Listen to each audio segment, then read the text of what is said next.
Hello and welcome. I'm Dr. Cara Gubbins of the Animal Wisdom Circle and drcaragubbins.com, and I'm here with Kim Julen with Finding Your Fiji. Aloha from Maui, and I help you bring harmony to your head, to your heart, and to your home. And this is the second in our series of Meet Your Guides. And part 2 is all about different ways to meet your guide. So if you haven't consciously connected with a guide yet, that's what this is going to help you with. Part 1 help give you some guidance on steps to take to set the stage so you can prepare yourself to be more successful when you try to meet your guides. And today we're going to talk about different ways that you can meet your guides and all the different, ins and outs of doing that. Yes, beautiful, beautiful. So we all have different learning styles, right?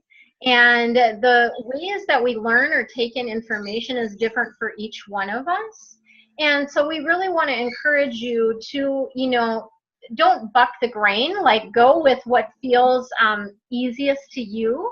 That's always the way we want to be in life, is follow what the easy path is, right? So follow what feels easy to you. And all of this, we're going to give you some different options, but you need to follow what is like your learning style, the way that you receive information, right? And so what we're talking about with learning styles is basically which of your senses is the dominant and easiest way for you to get information. So like, for instance, my son is a kinesthetic learner. If he's riding his tricycle, we actually used to do this in kindergarten, he'd ride his tricycle or his scooter around our cul-de-sac, and I would give him math questions. And that was the best way, or spelling. That was how we did his math and his spelling, because his body liked to move. That's how he got information. I am a visual person, and I like to see words. So I'm a much more visual person. So I tend, when I get intuitive information, I tend to see words or see pictures, same kind of a thing. But the system that we're kind of talking about today or working within is the VARC system. So there's 4 dominant learning styles: visual, auditory, read, write, and kinesthetic. So think about, if you were going to go learn something, would you want to have somebody write down written directions for you? Or would you like to go try it out on your own because you need to get in there and move things around? Would you like somebody to tell you in words what to do? Or would you like a picture, a diagram of how to do that new thing? That's as simple as it is. And, playing from your strengths, use your strengths. That's what we want you to do. We want you to be successful. We want you to connect with your guide. So this video is really about identifying what's your natural way of doing that and what's your strength going to be. Right. And just so once you've identified that, you'll be able to see which one of these options is going to resonate with you more often, or the things that you want to try. We do want to reiterate that you need to do the preparation piece of things, so the things that we mentioned from part 1, before you step into this piece of things. So there's many different ways that you can call them in, but what do you need to do first? We need to first ask to meet our guides, right? Ask for your guides to come forward. So really, actually, it sounds kind of rudimentary maybe to actually ask, but you do need to ask or they're not going to come, right? So you need to actually ask for your guides to come forward. Let them know that you're interested in meeting them. Yeah. And then once you do that, then you monitor whatever channel is your strength. So if it were me, I would go through those steps, and I'd be in meditation, and I'd feel ready. I'd have my eyes closed, and I'd say, I'd like to meet my spirit guide. And then I would literally watch what happens on that inner mind screen, because I'm so visual. My daughter's an auditory learner. She would probably monitor her ears and see if she hears anything. So it's really just, the guide is there, and it's going to be easier for you to make that connection and be aware of it by focusing on the easiest way that you get information. Exactly. So here are some options for you. For all of these, I would really recommend that you have pen and paper handy so that you can capture the information. because it oftentimes they're not only giving you messages about who they are, but they also are giving you messages about what they help you with, or what you need to do, like what your next steps are, that type of thing. And so for all of these, I would say have pen and paper handy. But the first one, you really need that because it's about doing automatic writing. So basically, you would just write out the question, I'm interested in meeting my guides. Who are you? What can you tell me about you? Whatever questions are popping in for you about that. And then you just allow yourself to write. And that's going to really be good for those people who are read, write learners. Mm-hmm. And if you are more of a visual person, then you might get images, and you might want to just draw, even if it's a stick figure, just draw those images down. Or, probably if you're very artistic, you can do more than that, but I'm a stick figure person. So, exactly. So another way is to just write down or draw whatever you see. Perfect. And then another way, for me, I'm very auditory. I am visual as well, but I think predominantly auditory. So I typically hear, and I hear my guides talking to me all day long.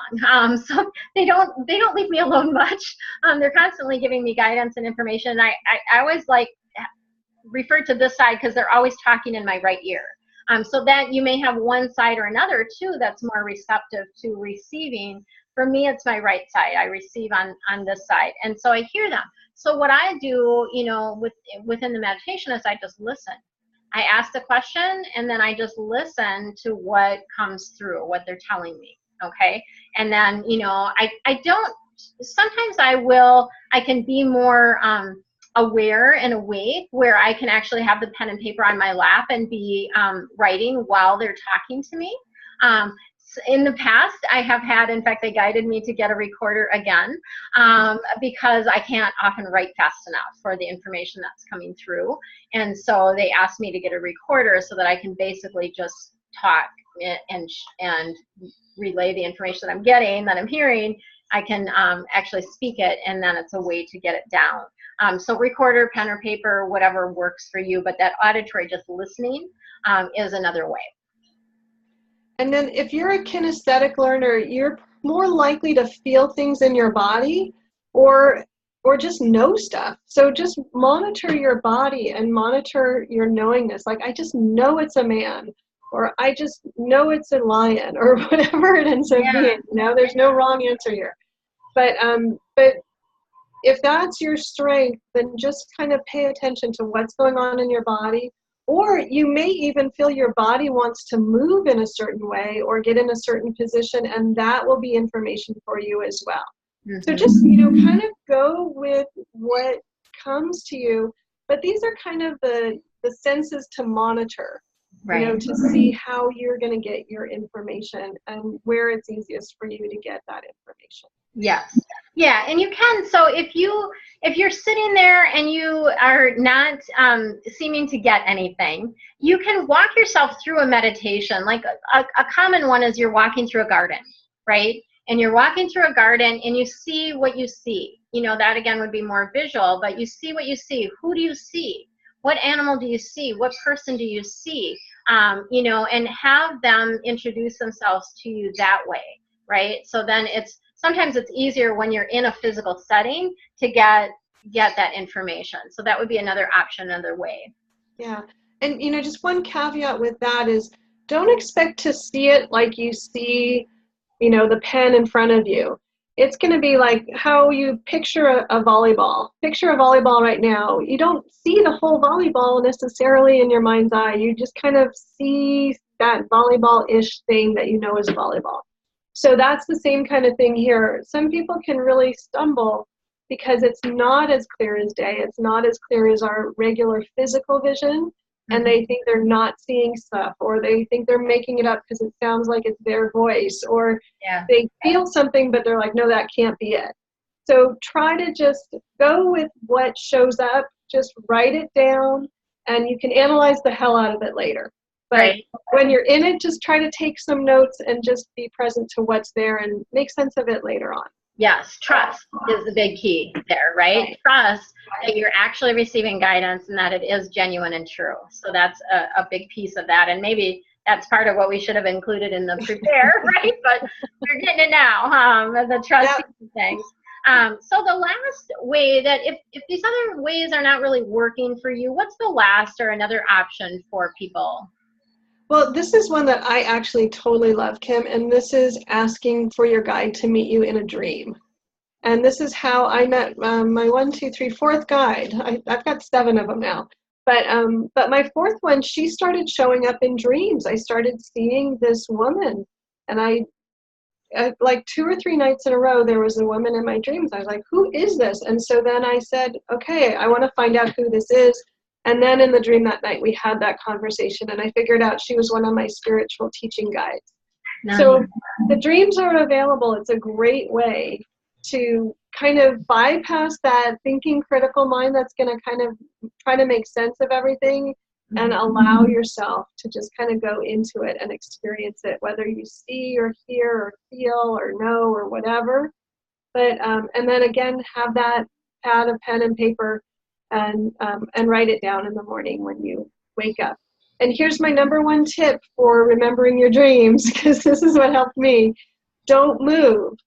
So don't move your body. Have your pen and paper somewhere where you can reach it without moving, and just write down from whatever position you're in when you wake up, whether it's on your stomach or your side. There's something that happens when we roll over or stand up or sit up that it shifts us out of that mode. So if you do ask for a dream, be ready in the morning to stay still, think about what happened in that dream, and then write it down or jot some quick notes before you get up and move around. Perfect. That's beautiful. And I think today for my sort of freebie that I'm going to offer is I have a Archangel Insight Guide that I'm going to offer to people. And this is something, when you do a private reading with me, this is something that comes with the reading, but it gives you a little bit more information about how to connect with your guides, angels and guides, and the 15 main archangels and kind of what their specialties are. So it's a really kind of juicy bit of information that I'd like to share with you. Awesome. And I'll have my intuition development package, because that shows a bunch of different ways that you can get intuitive information in the ebook. And then there's an MP3 that walks you through this process. It's set up to ask a question, but your question could be, Spirit Guide, will you make yourself known to me? So it'll help you go through that whole process too. Okay, perfect. Wonderful. Well, for now, it's aloha and goodbye, and we will see you on the next video for part 3. Part 3. Bye, everybody.